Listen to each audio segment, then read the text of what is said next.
जय हिंद दोस्तों। Mission Rajgir YouTube channel में आप सभी का स्वागत है। आज बिहार पुलिस का 100 इम्पोर्टेंट क्वेश्चन और उसका बेहतरीन डिस्कशन लेके आए हैं। तो देखिए हम लोग 100 क्वेश्चन का डिस्कशन शुरू करते हैं पहला क्वेश्चन से। अगर ये सेशन पसंद आए तो लाइक, सब्सक्राइब और शेयर करना ना भूलें। देखिए पहला क्वेश्चन क्या है। पायरोमीटर निम्न में से के नापने के लिए प्रयोग किया जाता है। पायरोमीटर का जो है प्रयोग किसके मापने के लिए, तो उच्च ताप, ऑप्शन सी, उच्च ताप मापने के लिए पायरोमीटर का प्रयोग किया जाता है। 800 डिग्री सेल्सियस से 4000 डिग्री सेल्सियस के तापमान को मापते हैं पायरोमीटर से, जैसे सूर्य के प्रकाश को मापना हो। वायुदाब, देखिए वायुदाब जो है बैरोमीटर से मापते हैं। आर्द्रता हाइग्रोमीटर से, आर्द्रता हाइग्रो से मापते हैं, हाइग्रोमीटर से। और भूकंप की तीव्रता रिएक्टर स्केल से मापते हैं। चलिए, और एक पूछता है निम्न ताप, तो निम्न ताप को अल्कोहल थर्मामीटर से मापते हैं। चलिए अगला क्वेश्चन हम लोग देख लेते हैं। क्वेश्चन नंबर 2, निम्नलिखित ऊर्जा रूपांतरों में से किसके द्वारा प्रकाश संश्लेषण की क्रिया संपादित होती है। किसके द्वारा, ऑप्शन ए, प्रकाश से रासायनिक ऊर्जा में। प्रकाश ऊर्जा जो है रासायनिक ऊर्जा में परिवर्तित हो जाता है। और प्रकाश जो है ना 100% अगर प्रकाश पेड़ पौधे द्वारा लिया जाता है तो उसमें से 1% का ही पेड़ पौधा जो है प्रयोग करते हैं, बाकी 99% को उड़ा दिया जाता है, मतलब वापस भेज दिया जाता है। ठीक है, उसके बाद देखिए बोलेगा कि आपका प्रकाश रासायनिक क्रिया जो है कहाँ होता है। प्रकाश रासायनिक क्रिया क्लोरोफिल के ग्रेना में होता है। जब प्रकाश के द्वारा जो है रासायनिक क्रिया क्लोरोफिल के ग्रेना में होगा। और क्लोरोफिल में क्या पाया जाता है, मैग्नीशियम पाया जाता है। लेकिन प्रकाशहीन क्रिया, जैसे जब रात में प्रकाश संश्लेषण की क्रिया होती है उस समय जो है कहाँ से होती है, क्लोरोफिल के स्ट्रोमा में, क्लोरोफिल के स्ट्रोमा में होती है। ठीक है, यही पूछता है सबसे अधिक प्रकाश संश्लेषण किस रंग में होता है, तो लाल रंग में होता है। सबसे कम प्रकाश संश्लेषण बैगनी रंग में होता है। चलिए अगला क्वेश्चन देखते हैं। क्वेश्चन नंबर 3, निम्नलिखित में से किससे टेप रिकॉर्डर की टेप लेपित रहती है। किससे लेपित रहती है, तो फेरोमैग्नेटिक चूर्ण से, ऑप्शन बी, फेरोमैग्नेटिक चूर्ण से लेपित रहती है। वहीं बात करें टेप रिकॉर्डर का आविष्कार किसने किया था, तो चार्ल्स गिन्सबर्ग ने टेप रिकॉर्डर का आविष्कार किया है, चार्ल्स गिन्सबर्ग। ठीक है, नीला थोथा, देखिए नीला थोथा का फार्मूला क्या होता है, CuSO4 × 5H2O, इसको नीला थोथा कहते हैं। जिंक ऑक्साइड, जिंक ऑक्साइड क्या है, ZnO इसको कहते हैं, जिंक ऑक्साइड को ZnO। इसको और किस नाम से जाना जाता है, चीनी वाइट के नाम से जाना जाता है। पारा क्या है, एकमात्र द्रव धातु कौन है, पारा, और एकमात्र द्रव अधातु ब्रोमीन। चलिए अगला क्वेश्चन देखते हैं। मलेरिया तथा डेंगू निम्नलिखित के कारण होता है। मलेरिया और डेंगू मच्छर के प्रजाति के काटने के कारण, ऑप्शन डी, मच्छर प्रजाति के काटने से होगा। ठीक है, क्या हो जाएगा, ऑप्शन डी। अब पूछेगा आपका मलेरिया जो है, मलेरिया के परजीवी का क्या नाम है, प्लाज्मोडियम। मलेरिया के परजीवी का नाम प्लाज्मोडियम। अब मलेरिया होता है किस मच्छर के काटने से, तो मादा एनाफिलीज मच्छर के काटने से। वहीं डेंगू की बात करें तो डेंगू होता है अरबोवायरस से, डेंगू अरबोवायरस से। अब मच्छर का नाम क्या है, एडिज एजिप्टी, मच्छर का नाम एडिज एजिप्टी है। तो चलिए अगला क्वेश्चन हम लोग देखते हैं। क्वेश्चन नंबर 5, बेतार के तार संपर्क पृथ्वी के धरातल को परावर्तित किया जाता है किसके द्वारा, आयनोस्फीयर, ऑप्शन सी, आयनोस्फीयर के द्वारा। आयनोस्फीयर मतलब आयन मंडल, आयन मंडल हो गया। टोपोस्फीयर मतलब क्षोभ मंडल। सभी मौसमी घटनाएं, हेलीकॉप्टर कहाँ उड़ता है, क्षोभ मंडल में। स्ट्रेटोस्फीयर क्या है, समताप मंडल जिसको कहते हैं, स्ट्रेटोस्फीयर मतलब समताप मंडल। वायुयान पूछेगा एरोप्लेन किस मंडल में उड़ता है, तो समताप मंडल में। एक्सोस्फीयर, सबसे बाहरी परत को क्या कहते हैं, एक्सोस्फीयर, वायुमंडल जिसको हिंदी में कहते हैं। चलिए अगला क्वेश्चन देखते हैं। क्वेश्चन नंबर 6 का मैथ का क्वेश्चन है। इसका क्या आंसर आ जाएगा, ऑप्शन ए, 1 वर्ष आ जाएगा। ठीक है, 1 वर्ष इसको बना लीजिएगा। चलिए अगला क्वेश्चन है क्वेश्चन नंबर 7। क्वेश्चन नंबर 7 क्या है, ये भी मैथ का क्वेश्चन है। ये देखिए 165 से भाग देने पे 42 शेष बच रहा है, तो 20 से भाग देने पे क्या शेष बचे, तो 20 से 42 को भाग दे दीजिएगा, 2 बार में 40, 2 शेष बचेगा, ऑप्शन ए हो जाएगा। चलिए अगला क्वेश्चन देखते हैं। Question number 8। क्वेश्चन नंबर 8 क्या बोलता है, कपिल मुनि द्वारा प्रतिपादित दार्शनिक प्रणाली क्या है। कपिल ने सांख्य दर्शन का प्रतिपादन किया था, ऑप्शन बी। पूर्व मीमांसा का बात करें, पूर्व मीमांसा जेमिनी, पूर्व मीमांसा जेमिनी, उत्तर मीमांसा बदरायन। उत्तर मीमांसा के लेख प्रणाली क्या प्रतिपादक, तो बदरायन हो गया। न्याय का गौतम, न्याय दर्शन का गौतम। चलिए अगला क्वेश्चन देखते हैं। शून्यता के सिद्धांत का सर्वप्रथम प्रतिपादन करने वाला बौद्ध दार्शनिक का नाम क्या है? बौद्ध दार्शनिक नागार्जुन, ऑप्शन ए नागार्जुन। जिसने कौन सा पुस्तक लिखा है? माध्यमिक सूत्र। माध्यमिक सूत्र में ही सापेक्षता का सिद्धांत दिया है नागार्जुन ने, इसीलिए भारत का आइंस्टीन किसको कहा जाता है? नागार्जुन को कहा जाता है। नागसेन, नागसेन ने कौन सा पुस्तक लिखा है? मिलिंद पन्हो, मिलिंद पन्हो नागसेन का है। आनंद, आनंद ने शुद्ध पिटक की रचना किया है। शुद्ध पिटक की रचना आनंद ने किया है। और किस बौद्ध संगीति में पूछेगा, किस बौद्ध संगीति में शुद्ध पिटक की रचना आनंद ने किया है? तो आपका पहला बौद्ध संगीति में। शुद्ध पिटक की रचना आनंद और विनय पिटक की रचना उपाली, दोनों प्रथम बौद्ध संगीति में। लेकिन तीसरा बौद्ध संगीति में किसका रचना हुआ? अभिधम्म पिटक। अभिधम्म पिटक का रचना तीसरा बौद्ध संगीति में कौन किया है? मोगलीपुत्र तिस्क, क्योंकि तीसरा बौद्ध संगीति का अध्यक्षता किसने किया था? मोगलीपुत्र तिस्क ने किया था। और आनंद ने जो है गौतम बुद्ध का प्रिय शिष्य थे। चलिए अश्व घोष, अश्व घोष को भारत का मिल्टन कहा जाता है। भारत का मिल्टन अश्व घोष। बुद्ध चरित कौन लिखा है? अश्व घोष ने ही लिखा है। ठीक है, और यही शून्य पूछेगा, शून्यवाद जो है किस धर्म से संबंधित है? तो शून्यवाद बौद्ध धर्म से संबंधित है, याद रखिएगा। चलिए एलोरा में गुफाओं और शैलकित मंदिरों का संबंध केवल किस धर्म से है? तो ये देखिए 3 वर्ड है ना, एलोरा 3 वर्ड है, तो तीनों धर्म से। ऑप्शन डी, हिंदू, बौद्ध और जैन, तीनों धर्म से संबंधित है एलोरा की गुफा। और कहाँ है? महाराष्ट्र में है। निर्माण कौन कराया था एलोरा की गुफा? राष्ट्रकूट शासक कृष्ण प्रथम ने कराया था। एलोरा में कुल कितने गुफा हैं? एलोरा में कुल 34 गुफा हैं। उसमें से 1 से 12 तक आपका बौद्ध धर्म के लिए है, 13 से 29 हिंदू धर्म के लिए और 30 से 34 जैन धर्म के लिए गुफा है। ठीक है, और वही पूछेगा अजंता में कितना गुफा है? अजंता में 29 गुफा हैं। चलिए दोनों कहाँ हैं? अजंता एलोरा दोनों महाराष्ट्र में हैं। अगला देखिए, निम्नलिखित युद्धों का सही क्रम में सजाना है। कूट से जो है सही क्रम में सजाना है। तो देखिए आपका पहला है क्या? पानीपत का तीसरा युद्ध 14 जनवरी 1761 में हुआ था। पानीपत का तीसरा युद्ध 14 जनवरी 1761, मकर संक्रांति के दिन आपका पानीपत का तीसरा युद्ध हुआ है। हल्दी घाटी का युद्ध, हल्दी घाटी का युद्ध जो है कब हुआ? 18 जून 1576। छोटा डेट भी याद रखिए, आजकल छोटा डेट भी पूछा जा रहा है। हल्दी घाटी का युद्ध 18 जून 1576। तराइन का, तो हल्दी घाटी का युद्ध क्या हो जाएगा? 3 हो जाएगा, 1576। तराइन का द्वितीय युद्ध, देखिए तराइन का द्वितीय युद्ध कब हुआ था? 1192 में हुआ था, तो ऑप्शन 4 हो जाएगा। और असीरगढ़ का अभियान अकबर ने 1601 में किया था, यह अकबर का अंतिम अभियान था।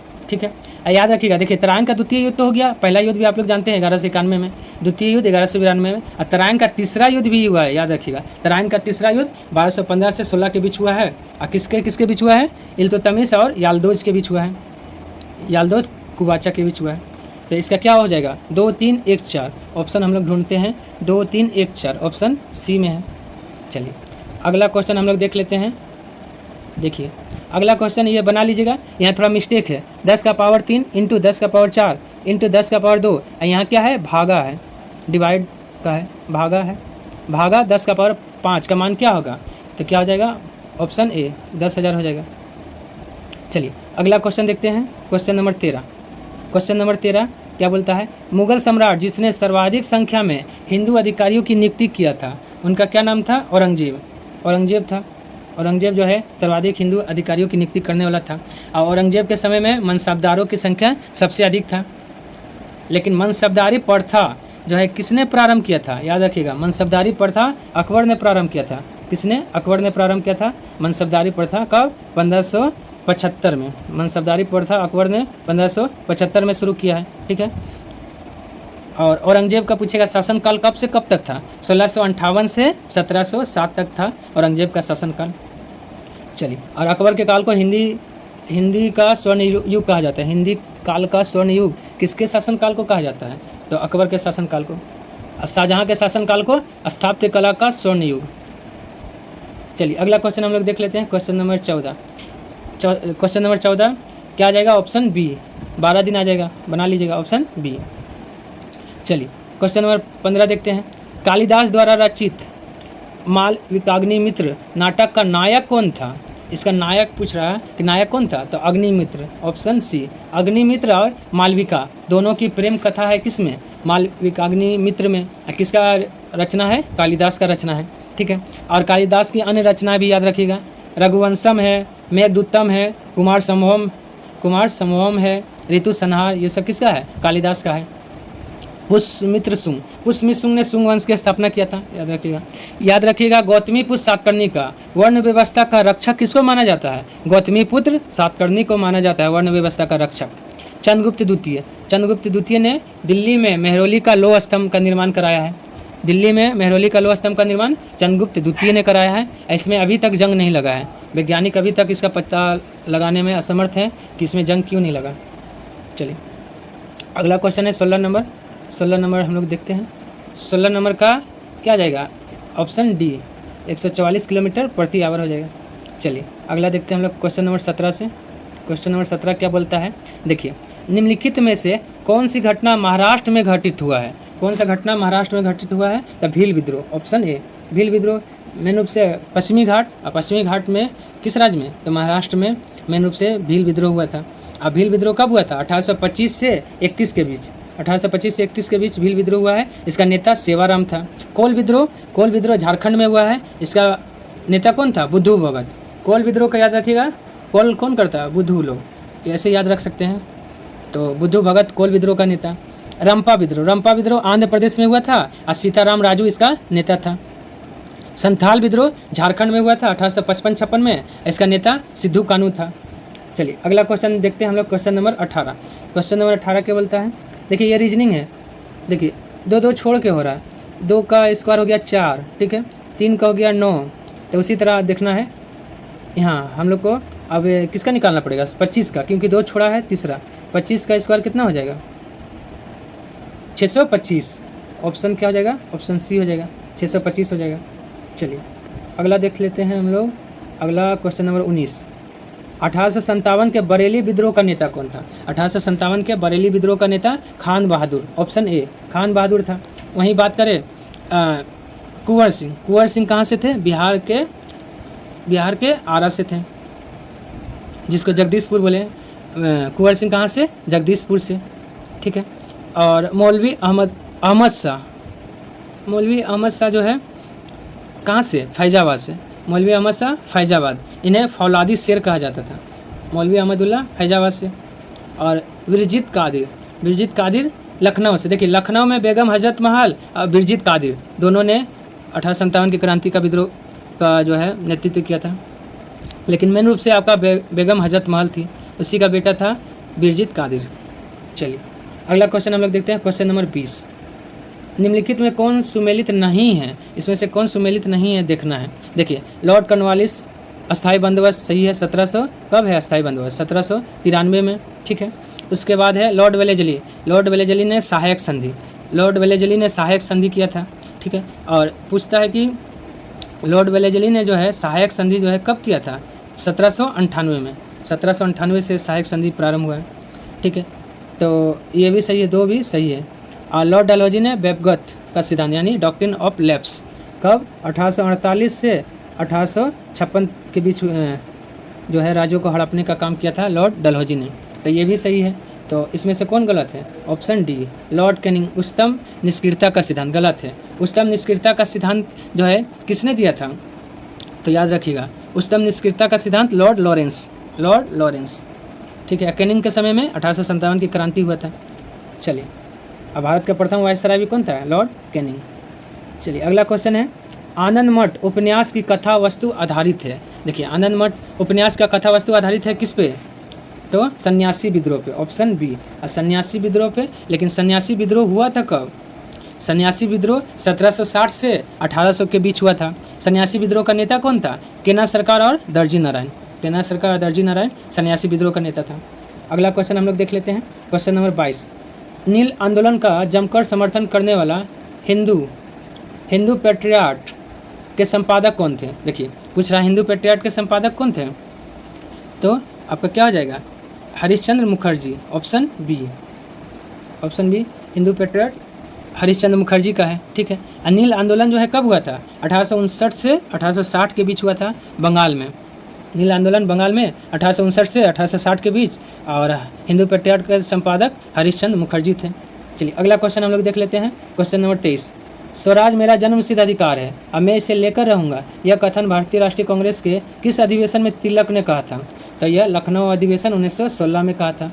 लखनऊ अधिवेशन 1916 में। लखनऊ अधिवेशन 1916 के अध्यक्ष कौन थे? अंबिका चरण मजूमदार थे। इसी में गरम दल और नरम दल जो है मुस्लिम लीग से जो है समझौता होकर तीनों एक साथ हो गए, मतलब मिलन हो गया, ठीक है। और बनारस का 1905 का अधिवेशन, इसी में गोपाल कृष्ण गोखले ने स्वदेशी आंदोलन का जो है समर्थन किया था। स्वदेशी आंदोलन जो है पारित किया गया था। 1906 के कलकत्ता अधिवेशन में क्या हुआ था? स्वराज का प्रयोग, स्वराज शब्द का प्रयोग 1906 के कलकत्ता अधिवेशन में दादा भाई नौरोजी। लेकिन पूर्ण स्वराज का जो है बोलेगा तो 1929 के लाहौर अधिवेशन। उसका अध्यक्ष कौन थे? जवाहरलाल नेहरू थे। सूरत अधिवेशन में कांग्रेस का विभाजन हुआ था 1907, लेकिन इसके अध्यक्ष कौन थे? रास बिहारी घोष थे, याद रखिएगा, रास बिहारी घोष। रास बिहारी घोष तो आज़ाद हिंद फौज का स्थापना 1942 में किए थे। चलिए अगला क्वेश्चन हम लोग देख लेते हैं। क्वेश्चन नंबर 24 का क्या आ जाएगा? Option C. चलिए अगला क्वेश्चन देखिए, अगला है 25 नंबर। अन्य रजवाड़ों के भारत में विलय के बाद भी किन 3 राज्यों ने भारत में शामिल होना विलंबित किया, मतलब देर किया था? तो किन किन राजाओं ने? तब देखिए, आपका जूनागढ़ था, हैदराबाद था और जम्मू कश्मीर। तो ऑप्शन बी, ऑप्शन बी में है, क्योंकि जूनागढ़ को बाद में जनमत संग्रह के आधार पर मिलाया गया था। हैदराबाद को ऑपरेशन पोलो के द्वारा, पुलिस कार्रवाई के द्वारा, ठीक है। और जम्मू कश्मीर को विलय पत्र पे हस्ताक्षर करा के, और उस समय जम्मू कश्मीर का पूछता है कि राजा कौन था? राजा हरि सिंह। चलिए अगला क्वेश्चन देख लेते हैं। Question number 26। निम्न में से किसके अंतर्गत भारत में सर्वप्रथम सर्वोच्च न्यायालय का स्थापना हुआ? सर्वोच्च न्यायालय का स्थापना कलकत्ता में सबसे पहले हुआ था। रेगुलेटिंग अधिनियम 1773 के अधिनियम के द्वारा 1774 में। इसका मुख्य न्यायाधीश कौन थे? सर इलिजा एम्पे मुख्य न्यायाधीश। और कितने अन्य न्यायाधीश थे? 3 अन्य न्यायाधीश थे। चलिए अगला क्वेश्चन हम लोग देख लेते हैं। Question number 27। क्वेश्चन नंबर 27 का क्या आ जाएगा? ऑप्शन ए 24 आ जाएगा, इसको कर लीजिएगा। चलिए क्वेश्चन नंबर 28। क्वेश्चन नंबर 28 का क्या है? एक के विपरीत कौन सा अंग हो सकता है? देखिए, एक के विपरीत या तो 2 हो सकता है, 3 या 4। ऑप्शन डी हो जाएगा। चलिए अगला हम लोग क्वेश्चन देखते हैं। Question number 29। क्वेश्चन नंबर 29 क्या बोलता है? देखिए क्वेश्चन नंबर 29 है, निम्नलिखित में से किसने क्रांतिकारी के एक गुप्त संगठन अभिनव भारत की स्थापना किया? अभिनव भारत की स्थापना बी.डी. सावरकर ने। Option D, BD. सावरकर ने किया। पहले देखिए 1899 में मित्र मेला नामक संगठन था, 1899 में। यही 1907 में अभिनव भारत बन गया। अभिनव भारत 1907 में बी.डी. सावरकर ने इसका स्थापना किया था। यही अभिनव भारत है ना, बी.एन. बापट को बम बनाने सीखने के लिए कहाँ भेजा था? रूस भेजा था। कहाँ भेजा था? रूस। देखिए अरविंद घोष। चलिए सूर्य सेन को क्या कहा जाता है? मास्टर दा के नाम से जाना जाता है। चटगांव शस्त्रागार लूट का मास्टरमाइंड कौन था? सूर्य सेन था, ठीक है। और अगला क्वेश्चन देखते हैं। देखिए सचिन सन्याल क्या है? हिंदुस्तान रिपब्लिकन एसोसिएशन 1924 में स्थापना किसने किया था? सचिंद्र सन्याल ने। कहाँ पे? तो इलाहाबाद में, कानपुर में। सचिंद्र सन्याल ने हिंदुस्तान रिपब्लिकन एसोसिएशन की स्थापना 1924 में कहाँ किया था? कानपुर में। चलिए अगला क्वेश्चन देख लेते हैं। संविधान की 8वीं सूची में निम्नलिखित भाषाओं में से कौन सी भाषा जो है सर्वाधिक बोली जाती है? सर्वाधिक बोली जाने वाली इसमें से देखिए, ऑप्शन ऐसे तो आपका हिंदी है, लेकिन हिंदी जो है ऑप्शन में नहीं है, तो क्या मारना होगा? बंगला, दूसरा को चुनना होगा, क्योंकि हिंदी के बाद सर्वाधिक बोले जाने वाली भारत में बंगला, और बंगला के बाद गुजराती, गुजराती के बाद मराठी। 4 तक याद रखिएगा, आजकल तीसरा चौथा भी पूछ देता है। हिंदी, बंगला, गुजराती, मराठी, इसके बाद तेलुगु है, ठीक है। लेकिन विश्व में सबसे अधिक बोले जाने वाली भाषा अंग्रेजी अब हो गया है। कौन हो गया? अंग्रेजी। उसके बाद मंदारिन, उसके बाद आपका हिंदी है। चलिए अगला क्वेश्चन हम लोग देख लेते हैं। Select the correct plural form of calf. Calf का प्लूरल फॉर्म क्या होगा वो पूछ रहा है, तो क्या होगा? Calves. Option B, option B हो जाएगा। चलिए अगला क्वेश्चन देखते हैं। Select the correct preposition of complete the sentence. My class teacher prefers coffee. My class teacher prefers coffee, क्या हो जाएगा? कॉफ़ी टू टी, क्या होगा? कॉफ़ी टू टी, क्या हो जाएगा? ऑप्शन ए टी हो जाएगा, ओ सॉरी 2 हो जाएगा। चलिए अगला क्वेश्चन देख लीजिए, क्वेश्चन नंबर 33 क्या बोलता है? निम्नलिखित राज्यों में अनुसूचित जनजातियों के लिए लोकसभा में स्थान आरक्षित नहीं है। कहाँ कहाँ अनुसूचित जनजाति मतलब एसटी के लिए लोकसभा में स्थान आरक्षित नहीं है? तो देखिए कर्नाटक और केरल, ऑप्शन बी कर्नाटक और केरल और तमिलनाडु, तीनों में जो है एसटी के लिए सीट आरक्षित नहीं है। अगर इसके साथ तमिलनाडु रहता तो बेस्ट ऑप्शन हो जाता, क्योंकि ऑप्शन ए में केरल, तमिलनाडु और कर्नाटक, केरल है, तमिलनाडु है, कर्नाटक है, तीनों में नहीं है। ठीक है, तो इसका क्या हो जाएगा? ऑप्शन डी हो जाएगा, क्योंकि इसमें ऑप्शन डी हो जाएगा, याद रखिए ऑप्शन डी, क्योंकि तीनों में जो है ना आपका एसटी के लिए जो है सीट आरक्षित लोकसभा में नहीं है। ठीक है, तमिलनाडु में लोकसभा सीट कितना है? 39, उसमें से 7 एससी के लिए है। कर्नाटक में आपका लोकसभा सीट 28 है, उसमें 4 एससी के लिए है। केरल में लोकसभा सीट 20 है, उसमें से 2 एससी के लिए है। एसटी के लिए तीनों में नहीं है, तो क्या हो जाएगा? केरल, तमिलनाडु और कर्नाटक, तो तीनों ऑप्शन में था, इसलिए क्या चुनना पड़ेगा? ऑप्शन डी, उपयुक्त सभी में जो है एसटी के लिए लोकसभा में स्थान आरक्षित नहीं है। चलिए अगला क्वेश्चन देखते हैं, क्वेश्चन नंबर 34।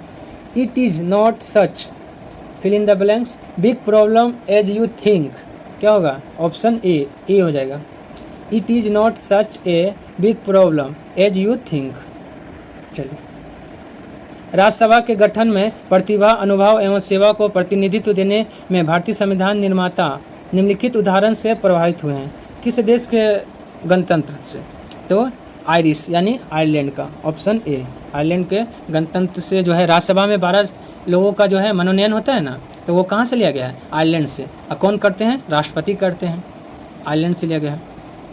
ठीक है, अब पूछेगा कि आपका राज्यसभा का गठन कब हुआ था? 3 अप्रैल 1951 में, 3 अप्रैल 1951 में, सॉरी 3 अप्रैल 1952 में राज्यसभा का गठन 3 अप्रैल 1952 में। राज्यसभा जो है किस अनुच्छेद में है? राज्यसभा है अनुच्छेद 80 में। संसद है, देखिए सरला याद रखिएगा, संसद है अनुच्छेद 79, राज्यसभा है अनुच्छेद 80 और आपका लोकसभा है अनुच्छेद 81। कनाडा से क्या लिया गया है? राज्यपाल की नियुक्ति, केंद्र राज्य संबंध, ये सब कनाडा से। अमेरिका से प्रस्तावना अमेरिका से, लेकिन प्रस्तावना की भाषा ऑस्ट्रेलिया से। चलिए अगला क्वेश्चन हम लोग देख लेते हैं। समान कार्य के लिए समान वेतन भारत के संविधान के किसमें मतलब सुनिश्चित किया गया है? तो वही आपका डीपीएसपी में है, राज्य के नीति निर्देशक सिद्धांत में, क्योंकि यह कितना अनुच्छेद में है? अनुच्छेद 39 का घ में, समान कार्य के लिए समान वेतन। तो 39 का घ डीपीएसपी में आता है, क्योंकि डीपीएसपी अनुच्छेद 36 से लेकर 51 तक है, और भाग कितना में है? भाग 4 में है। चलिए अगला क्वेश्चन देखते हैं, क्वेश्चन नंबर 37। खाली स्थान ग्रीन टी इज दियर्स, क्या होगा वो देखना है आपको। दिस क्या होगा? This green tea is theirs, this लगेगा। चलिए अगला क्वेश्चन हम लोग देखते हैं। भारतीय संविधान के अनुच्छेद 344 के तहत प्रथम राजकीय भाषा आयोग का गठन किसकी अध्यक्षता में किया गया था? किसकी अध्यक्षता में? तो बीजी खैर की अध्यक्षता में 1955 में। ऑप्शन क्या हो जाएगा? ऑप्शन बी, बीजी खैर की अध्यक्षता में 1955 में प्रथम राजभाषा आयोग का गठन किया गया। ये कौन कर सकते हैं? राष्ट्रपति। राजभाषा आयोग का गठन राष्ट्रपति करते हैं। चलिए अगला क्वेश्चन देखते हैं। भारत में न्यायिक पुनरीक्षण की संकल्पना निम्न में से किस देश से लिया गया है? किस देश के संविधान से लिया गया है न्यायिक पुनरीक्षण की संकल्पना? अमेरिका से, ऑप्शन बी अमेरिका से लिया गया है। और कितना अनुच्छेद में है न्यायिक पुनरीक्षण? अनुच्छेद 137 में है, सर्वोच्च न्यायालय में यह व्यवस्था है। चलिए अगला क्वेश्चन देखते हैं, question number 40। He is lived abroad, क्या होगा? Since, option B since 1998। चलिए अगला क्वेश्चन हम लोग देख लेते हैं, क्वेश्चन नंबर 41 क्या बोलता है? Have you been to China, have you ever been to China, क्या लगेगा? ईवर लग जाएगा, ऑप्शन बी। अगला ये मुद्रा अवमूल्यन का अर्थ क्या होता है? मुद्रा अवमूल्यन का अर्थ होता है अंतर्राष्ट्रीय व्यापार में प्रयुक्त प्रमुख मुद्राओं की तुलना में मूल्य में गिरावट। और ऑप्शन बी में भी वही लिखा है, तो क्या हो जाएगा? दोनों हो जाएगा इसका। अब मुद्रा अवमूल्यन भारत में कब कब हुआ है? 1949, 1966, 1991, 3 बार मुद्रा का अवमूल्यन हुआ है। अभिमुद्रीकरण यानी नोटबंदी कब कब हुआ है भारत में? 1946, 1978, 2016, 8 नवंबर 2016। देखिए मुद्रा अवमूल्यन कब कब हुआ है? देखिए एक सेकंड, देखिए मुद्रा अवमूल्यन कब कब हुआ है? 1949 याद रखिएगा, 49 हुआ। उसके बाद 1966, 66 के बाद 1991, 3 बार हुआ है। और विमुद्रीकरण 1946, विमुद्रीकरण 1946, 1978 और 2016, 8 नवंबर 2016, 3 बार विमुद्रीकरण हुआ है। विमुद्रीकरण का अर्थ क्या होता है? नोटबंदी। ठीक है, तो इसका ऑप्शन क्या हो जाएगा? 1 कर दो, दोनों हो जाएगा। चलिए अगला क्वेश्चन हम लोग देख लेते हैं। अगर सेशन पसंद आ रहा हो तो प्लीज़ लाइक, सब्सक्राइब और शेयर ना करें। चलिए अगला क्वेश्चन है, निम्नलिखित में से कौन सा बैंक भारतीय बैंक के नियंत्रण में है? भारतीय बैंक के नियंत्रण में कौन सा है? Central bank of India, CBI। Option D, central bank of India जो है भारतीय बैंक के नियंत्रण में है। एक्जिम बैंक जो है स्थापना कब हुआ था? 1982 में।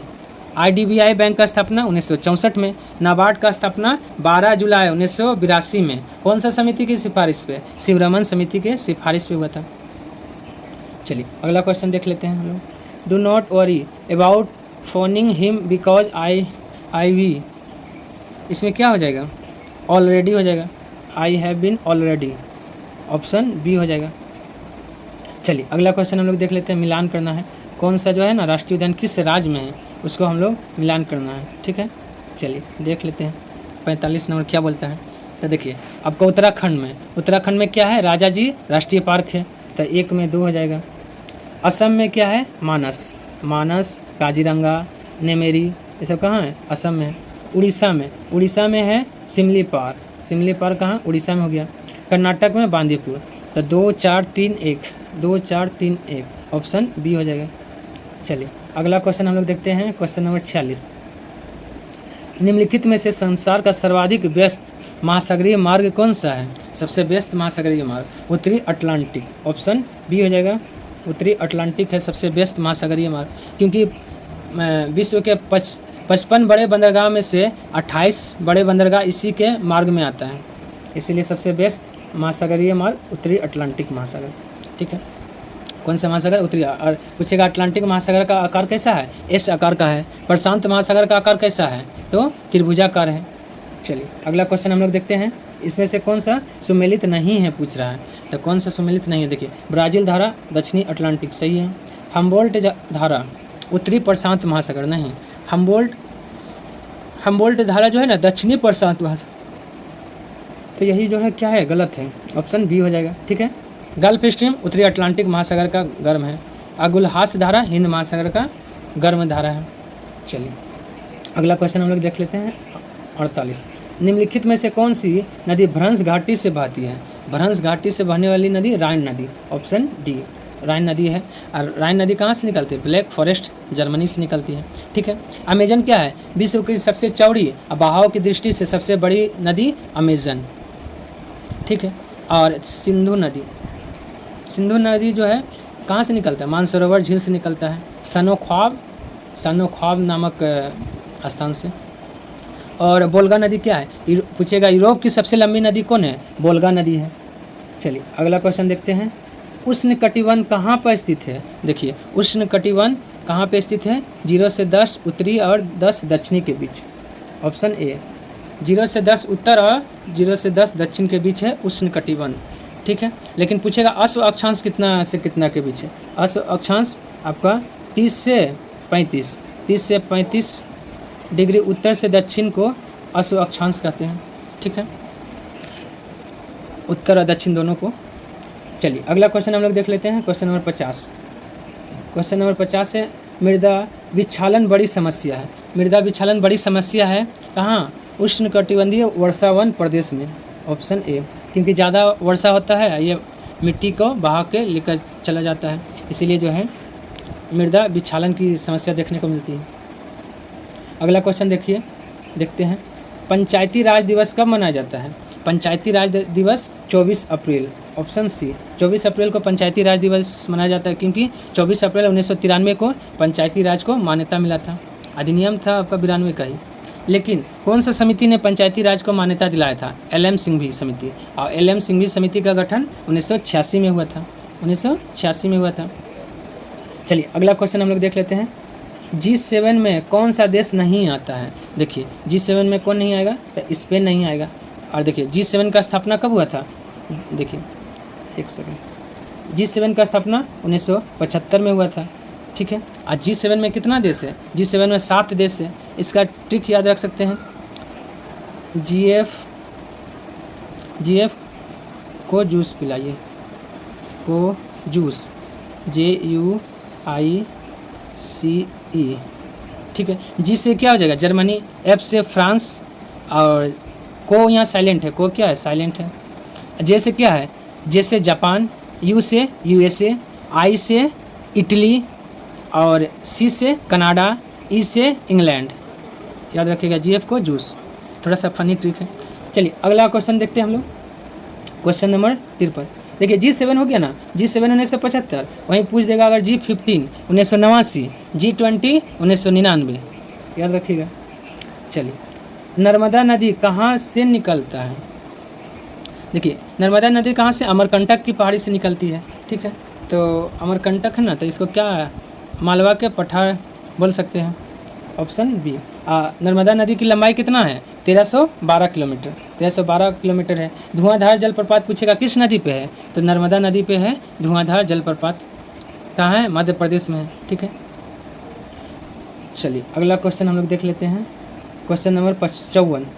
कहाँ के वैक्स म्यूजियम में विराट कोहली की मोम की प्रतिमा स्थापित किया गया है? कहाँ पे? जयपुर में। ऑप्शन ए, जयपुर में लगा है विराट कोहली का मोम का प्रतिमा। चलिए पश्चिमी विक्षोभ कहाँ से चलती है? पश्चिमी विक्षोभ भूमध्य सागर से चलती है। ऑप्शन बी, भूमध्य सागर से। अब भारत के किन राज्यों में वर्षा करती है? राजस्थान हो गया, जम्मू कश्मीर हो गया। अगला क्वेश्चन देखते हैं। संसार में तांबा का अग्रणी उत्पादक देश है? संसार में तांबा का सबसे ज़्यादा उत्पादक देश चिली है। चिली तो ऑप्शन में ही नहीं है, तो 2 नंबर में कौन आ जाता है? अमेरिका आ जाता है। ऑप्शन डी हो जाएगा, अमेरिका। लेकिन पहले स्थान पे कौन है? याद रखिएगा, तांबा में चिली है। तांबा में सबसे ज़्यादा उत्पादन चिली करता है। अब भारत में तांबा सबसे ज़्यादा उत्पादन किस राज्य में होता है? तो मध्य प्रदेश। भारत में तांबा मध्य प्रदेश। चलिए अगला क्वेश्चन हम लोग देख लेते हैं। Question number 57। निम्नलिखित में से किसका सुमेल नहीं है? मतलब कौन मिलान जो है ना गलत है। तो देखिए बोमडिला अरुणाचल प्रदेश एकदम सही है। नाथुला सिक्किम ये भी सही है। भोरघाट हिमाचल प्रदेश गलत, ये गलत है। भोरघाट कहाँ है? भोरघाट जोड़ता ही है आपका मुंबई और पुणे। मुंबई और पुणे यानी महाराष्ट्र में है। कहाँ हो जाएगा? तो महाराष्ट्र में भोरघाट। पालघाट केरल में। पालघाट भी क्या है? सही है। तो इसका क्या ऑप्शन हो जाएगा? सी। भोरघाट गलत था, महाराष्ट्र में है। चलिए अगला क्वेश्चन हम लोग देख लेते हैं। क्वेश्चन नंबर 58 क्या बोलता है? लवणता की सर्वाधिक मात्रा पाई जाती है किस में? देखिए लवणता सबसे ज़्यादा किस में? मृत सागर। ऑप्शन सी, मृत सागर में पाया जाता है। ऑप्शन के हिसाब से है, लेकिन अगर तुर्की का वान झील रहता ना तो वो ऑप्शन बेस्ट हो जाता है, क्योंकि सबसे ज़्यादा लवणता जो है तुर्की के वान झील में पाया जाता है 330%। अब पूछेगा सबसे बड़े खारे पानी की झील कौन है विश्व में? तो कैस्पियन सागर। और भारत में चिल्का झील। याद रखिएगा। चलिए अगला क्वेश्चन हम लोग देख लेते हैं। क्वेश्चन नंबर 59 क्या बोलता है? 59 देखिए, भारत में शून्य के संप्रत्यय सहित दार्शनिक संख्यात्मक प्रणाली की खोज निम्नलिखित में कौन सा एक राजवंश के दौरान हुआ था? तब गुप्त वंश के दौरान। और कौन किया था? गुप्त वंश के दौरान आर्यभट्ट ने। आर्यभट्टियम और सूर्य सिद्धांत पुस्तक किसने लिखा है? आर्यभट्ट ने लिखा है। देखिए अशोक। प्रथम शक राजा पुस्तक कौन था? मऊ। प्रथम शक राजा मऊ। और पाल वंश ने क्या किया था? बौद्ध धर्म को अंतिम संरक्षण देने वाला शासक पाल वंश। चोल वंश के समय में स्थानीय स्वशासन किसकी विशेषता थी? चोल वंश का। चलिए अगला क्वेश्चन हम लोग देख लेते हैं। 2024 में माउंट रुआंग में विस्फोट हुआ, तो यह ज्वालामुखी किस देश में है? तो यह ज्वालामुखी इंडोनेशिया में है। कहाँ है? तो इंडोनेशिया में। ऑप्शन बी हो जाएगा। सबसे अधिक सक्रिय ज्वालामुखी किस देश में है? तो इंडोनेशिया में। लेकिन महासागर बोलेगा तो प्रशांत महासागर में। और महादेश बोलेगा तो उत्तरी अमेरिका में। उत्तरी अमेरिका, कुछ एशिया का हिस्सा में भी काफ़ी ज़्यादा जो है ये होता है ज्वालामुखी का उद्गार। चलिए उसके बाद है और इससे पहले देखिए इंडोनेशिया में माउंट मेरापी ज्वालामुखी भी विस्फोट हुआ था, और केलूड ज्वालामुखी, और अभी माउंट रुआंग ज्वालामुखी में भी विस्फोट हुआ है। तीनों कहाँ हैं? इंडोनेशिया में। चलिए, भारतीय राष्ट्रीय कांग्रेस में सूरत की फूट हुई थी। सूरत की फूट 1907 में, 1907 का सूरत अधिवेशन, जिसका अध्यक्षता कौन कर रहे थे? 1907 के सूरत अधिवेशन का रास बिहारी घोष। चलिए अगला क्वेश्चन है, अगला क्वेश्चन हम लोग देख लेते हैं, क्वेश्चन नंबर 62। क्वेश्चन नंबर 62, निम्नलिखित में से पश्चिम दिशा में बहने वाली भारतीय नदी कौन सी है? इसमें से पश्चिम दिशा में नर्मदा बहती है। नर्मदा हो गया, ताप्ती हो गया, लूनी है, ये सब पश्चिम दिशा में बहती है। चलिए अगला क्वेश्चन है, पश्चिमी हिमालय की शीतोष्ण पेटी में निम्नलिखित में से किस एक वृक्ष का बाहुल्य है? किस एक वृक्ष का बहुलता पाया जाता है? तो देवदार। ऑप्शन बी, देवदार सबसे ज़्यादा पाया जाता है। चलिए, भारतीय संविधान स्पष्ट रूप से प्रेस की स्वतंत्रता की व्याख्या नहीं करता है, परंतु स्वतंत्रता जो है अंतर्निहित है किस अनुच्छेद में? अनुच्छेद 19 का 1 का ओ में। ऑप्शन ए हो जाएगा। ठीक है, अगला क्वेश्चन देखते हैं। देखिए, भारतीय संसद का संयुक्त अधिवेशन निम्नलिखित में से कौन एक बुला सकता है? देखिए, बुलाएगा राष्ट्रपति, लेकिन संयुक्त अधिवेशन की अध्यक्षता करेगा लोकसभा अध्यक्ष। संयुक्त अधिवेशन किस अनुच्छेद में है? अनुच्छेद 108 में। और संयुक्त अधिवेशन की अध्यक्षता लोकसभा अध्यक्ष करता है, इसका चर्चा अनुच्छेद 118 में है। संयुक्त अधिवेशन कहाँ से लिया गया है? ऑस्ट्रेलिया से लिया गया है। ठीक है, याद रखिएगा, संयुक्त अधिवेशन की अध्यक्षता लोकसभा का अध्यक्ष करेगा। अगर लोकसभा का अध्यक्ष नहीं है तो लोकसभा का उपाध्यक्ष करेगा, और लोकसभा का उपाध्यक्ष भी नहीं है तो राज्यसभा का उपसभापति करेगा, सभापति नहीं करेगा, याद रखिएगा, पूछता है। चलिए, भारत में लोकसभा का स्पीकर मतलब अध्यक्ष का क्या होता है? तो चयनित किया जाता है। Option B. अभी वर्तमान में फिर से ओम बिरला दूसरी बार जो है लोकसभा के अध्यक्ष चुने गए हैं। देखिए, दूसरी बार लोकसभा के अध्यक्ष चुने गए हैं। टोटल कितने लोकसभा अध्यक्ष है? दो बार चुने गए हैं, 6 गो है। बस 6 गो लोकसभा के अध्यक्ष 2 बार चुने गए हैं लगातार। चलिए, इसका अनुच्छेद पूछेगा ना, कौन सा अनुच्छेद में यह चर्चा है? तो अनुच्छेद 93 में लोकसभा के अध्यक्ष का चयन अनुच्छेद 93 में है।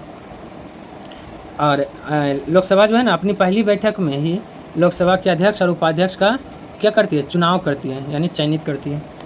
अगला क्वेश्चन हम लोग देख लेते हैं। निम्नलिखित में से कौन सी एक तिलहनी फसल है? इसमें से तिलहनी फसल देखना है। इसमें से कौन है? सूरजमुखी है। ऑप्शन सी, सूरजमुखी है। और कौन सा है? सरसों है, राई है, ये सब तिलहनी फसल है जिससे तेल निकलता है।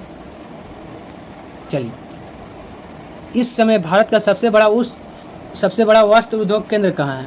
सबसे बड़ा भारत में वस्त्र उद्योग अहमदाबाद। ऑप्शन ए, अहमदाबाद है। भारत का बोस्टन किसको कहा जाता है? अहमदाबाद को। भारत का मैनचेस्टर अहमदाबाद को कहा जाता है। और कानपुर, उत्तर भारत का मैनचेस्टर कानपुर को। मुंबई को सूती वस्त्र की राजधानी मुंबई को कहा जाता है। सूरत हीरा व्यापार के लिए प्रसिद्ध है। चलिए 69 नंबर देख लेते हैं। निम्नलिखित में से कौन सा एक ग्लोब पर बृहत वृत्त बनाता है? ग्लोब पर बृहत वृत्त 60 डिग्री अक्षांश। तो क्या हो जाएगा? ऑप्शन 60 डिग्री उत्तरी अक्षांश हो जाएगा। ऑप्शन डी हो जाएगा। चलिए हम लोग अगला क्वेश्चन देख लेते हैं। अगला क्वेश्चन क्या बोलता है, देखिए अगला क्वेश्चन देखिए। निम्नलिखित में से कौन एक राष्ट्रीय राजधानी नहीं है? इसमें से राष्ट्रीय राजधानी कौन नहीं है? बर्लिन है, किसका राजधानी है? जर्मनी का। कैनबरा ऑस्ट्रेलिया का। बीजिंग है चाइना का। न्यूयॉर्क जो है अमेरिका का एक शहर है, ना कि राजधानी है। अमेरिका का राजधानी वाशिंगटन डीसी है। चलिए 12वीं बार राष्ट्रीय महिला कैरम खिताब 2024 किसने जीत लिया है? 12वीं बार रश्मि कुमारी। Option C. तो रश्मि कुमारी किस खेल से संबंधित है? कैरम खेलती है। निम्नलिखित में से किसने एक्स किरणों का आविष्कार किया था?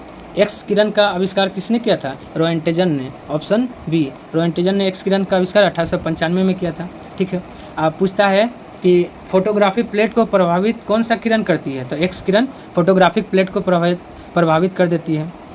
रदरफोर्ड ने गामा किरण का नामकरण किया है।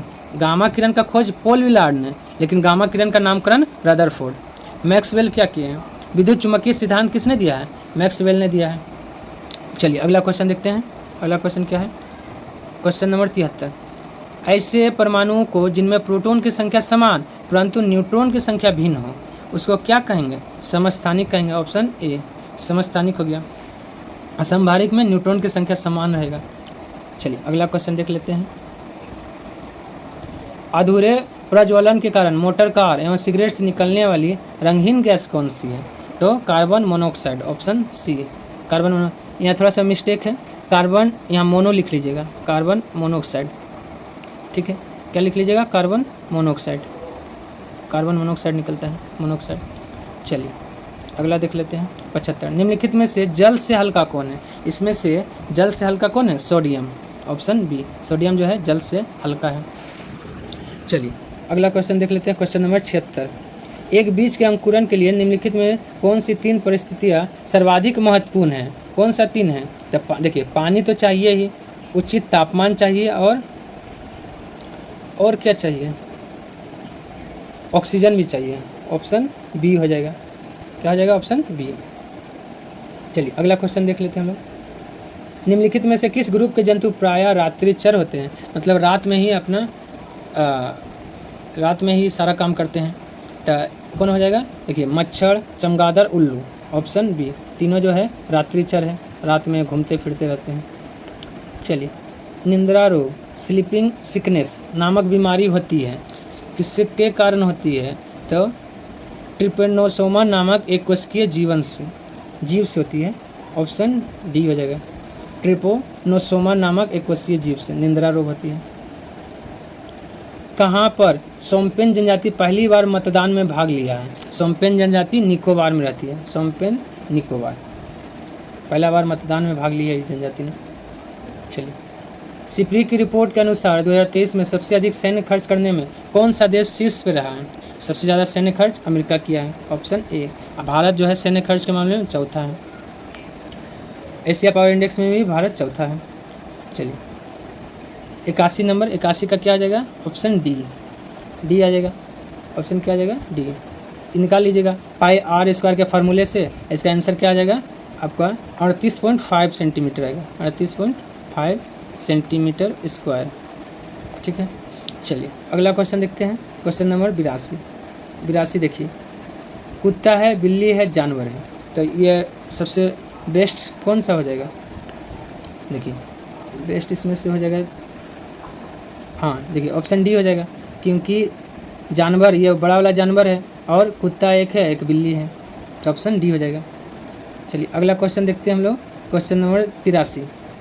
त वर्ण का उच्चारण स्थान कहाँ है? त बोल रहा है, त दंत, देखिए बोल के देख लीजिए, त दंत, ऑप्शन बी, ठीक है। और क वाला देखिए, क ख सब है कंठ से। चलिए, और ओष्ठ बोलेगा या होठ से, तो प फ ब ब ये सब है। चलिए अगला देख लेते हैं, आग कौन सा शब्द है? देखिए पूछ रहा, आग जो है कौन सा शब्द है? तद्भव, ऑप्शन बी, तद्भव है। देशज में कौन आ जाएगा? लोटा आ जाएगा, लोटा देशज। चलिए अगला क्वेश्चन देख लेते हैं, मधुशाला के रचनाकार कौन है? मधुशाला के रचनाकार हरिवंश राय बच्चन होगा, ऑप्शन ए, हरिवंश राय बच्चन है मधुशाला। अमिताभ बच्चन के पापा जी हैं, ठीक है। और सरस्वती सम्मान पाने वाला पहला व्यक्ति कौन है? हरिवंश राय बच्चन है। सुमित्रा नंदन पंत का पुस्तक चिदम्बरा है। फणीश्वर नाथ रेणु का मैला आंचल, और महादेवी का यामा। चलिए अगला क्वेश्चन हम लोग देखते हैं, वसुधा का अर्थ क्या होता है? वसुधा का अर्थ हम लोग को देखना है, धरती को वसुधा कहते हैं। वसुधा कहिए, धरती कहिए, अचला कहिए, धरा कहिए। चलिए, प्रतिदिन कौन सा समास है? प्रतिदिन में जो है कौन सा समास है? अव्ययभाव समास है, ऑप्शन डी, अव्ययभाव समास है, ठीक है। चलिए, बिना पानी में कौन सा समास है? देखिए, बिना पानी में बहुब्रीहि समास, ऑप्शन सी। और बिना पानी किसको कहा जाता है? माता सरस्वती को कहा जाता है, क्योंकि बिना धारण की हुई है। चलिए, गुड़ गोबर करना का सही अर्थ क्या होता है? गुड़ गोबर बोलते हैं ना, गुड़ गोबर कर दिया मतलब बना हुआ काम को बिगाड़ दिया, ऑप्शन डी हो जाएगा। चलिए अगला क्वेश्चन देख लेते हैं, क्वेश्चन नंबर 90। बिठपाल और धीमन नामक भारत के 2 महानतम कलाकार किस युग से संबंधित हैं? किस युग का है? पाल वंश का है, ऑप्शन ए, पाल युग से संबंधित है, ठीक है। और पाल वंश जो है 9वीं शताब्दी में जो है शासन किया था। अब पूछेगा, विठपाल और धीमन जो है कहाँ का निवासी था? नालंदा का निवासी था, चलिए अगला देख लेते हैं। क्वेश्चन नंबर 91 है, 10 और क्वेश्चन बचा हुआ है। शिवाजी सर्वाधिक प्रभावित थे। शिवाजी सर्वाधिक प्रभावित किससे थी? अपने माता जीजाबाई से। ऑप्शन सी, अपने माता जीजाबाई से शिवाजी जो है सबसे ज़्यादा जो है क्या थे? प्रभावित थे। चलिए अगला क्वेश्चन देख लेते हैं हम लोग। क्वेश्चन नंबर 92, निम्न में से किसने 711 में भारत पर आक्रमण किया था? 712 में भारत पर आक्रमण मोहम्मद बिन कासिम। हालांकि 711 में असफल रहा था, लेकिन 712 में फिर मोहम्मद बिन कासिम ने सफल आक्रमण किया और सिंध और मुल्तान को जीत लिया था। चलिए अगला क्वेश्चन देख लेते हैं। महमूद गजनवी ने भारत पर कितनी बार आक्रमण किया था? महमूद गजनवी ने भारत पर 17 बार आक्रमण किया था। और पहला आक्रमण 1000 में पेशावर पर किया था और सबसे महत्वपूर्ण आक्रमण था सोमनाथ का आक्रमण, सबसे फेमस आक्रमण था। अंतिम आक्रमण पूछेगा महमूद गजनवी का तो 1027 में जाटों के विरुद्ध था। चलिए अगला देखते हैं। निम्नलिखित चित्रकारों में से किसे जहांगीर ने नादिर उज जमा की पदवी दिया था? नादिर उज जमा की पदवी जो है अबुल हसन को दिया गया था। Option A. और बैलगाड़ी का चित्र कौन बनाता था? अबुल हसन बनाता था। बिशन दास पूछता है, देखिए ईरान भेजा गया था, जो ईरान जहांगीर ने किस चित्रकार को भेजा था? बिशन दास को भेजा था। आगा राजा के नेतृत्व में आगरा में चित्रणशाला का स्थापना किया गया था। चलिए अगला देखते हैं। पंजाब के विलय के पश्चात पंजाब पर शासन करने के लिए निम्नलिखित में से 3% का सदस्य में कौन नहीं था? इसमें कौन नहीं था? ऑप्शन ए, HM इलियड नहीं था। और ठीक है, HM इलियड नहीं था। पंजाब का जो है विलय कब किया गया था? 1849 में। सिंध का देखिए 1843 में, पंजाब 1849 में और सिक्किम 1850 में। तीनों याद रखिएगा। निम्नलिखित समाज सुधारकों में से कौन संस्कृत भाषा में प्रवीणता के लिए जाना जाता है? संस्कृत भाषा में प्रवीणता के लिए कौन जाना जाता है? तो दयानंद सरस्वती हैं, ईश्वर चंद्र विद्यासागर, राजा राम मोहन राय, उपयुक्त सभी संस्कृत भाषा के ज्ञाता थे। चलिए अगला क्वेश्चन देख लेते हैं। लवण प्रभावित मुद्राओं का सर्वाधिक क्षेत्रफल वाला राज्य कौन सा है? तो लवण सबसे ज़्यादा गुजरात में। ऐसे भी नमक का उत्पादन सबसे अधिक करने वाला राज्य गुजरात है। लेकिन मैंग्रोव वन बोलेगा सबसे ज़्यादा जो है कहाँ है? पश्चिम बंगाल में है। और देश बोलेगा तो बांग्लादेश। चलिए निम्नलिखित में से किस भारतीय राज्य में अनुसूचित जनजातियों का आबादी का संकेंद्रण सबसे अधिक है? अनुसूचित जनजाति पूछ रहा है, यानी आपका ST सबसे ज़्यादा मध्य प्रदेश में। ऑप्शन ए, मध्य प्रदेश में आबादी है। लेकिन अगर प्रतिशत के मामले में पूछता है तो मिजोरम हो जाता है। चलिए अगला क्वेश्चन है। खासी और गारो किस राज्य की भाषा है? खासी, गारो, जयंतिया। यहाँ पठार भी है और भाषा भी है। ऑप्शन बी, मेघालय का। जनजाति भी है, पठार भी है और भाषा भी है। कहाँ? मेघालय में। चलिए अगला क्वेश्चन और आज का अंतिम क्वेश्चन। निम्नलिखित में से कौन सा शहर कर्क रेखा से सबसे निकट है? कर्क रेखा से सबसे निकट है अहमदाबाद। Option B. कर्क रेखा भारत के कितने राज्यों से गुजरती है? 8 राज्यों से। मित्र पर गमछा झाड़ याद रखिएगा। अब पूछेगा कर्क रेखा किस राज्य की राजधानी से गुजरती है? तो झारखंड की राजधानी से गुजरती है। कर्क रेखा किस राज्य के बीचों बीच गुजरती है? मध्य प्रदेश के बीचों बीच गुजरती है, सबसे ज़्यादा मध्य प्रदेश से ही। और कर्क रेखा सबसे कम कहाँ टच करती है? राजस्थान में कर्क रेखा सबसे कम थोड़े से भाग में टच करती है। आज के लिए इतना ही, धन्यवाद। अगर पसंद आया तो प्लीज़ लाइक, सब्सक्राइब और शेयर करना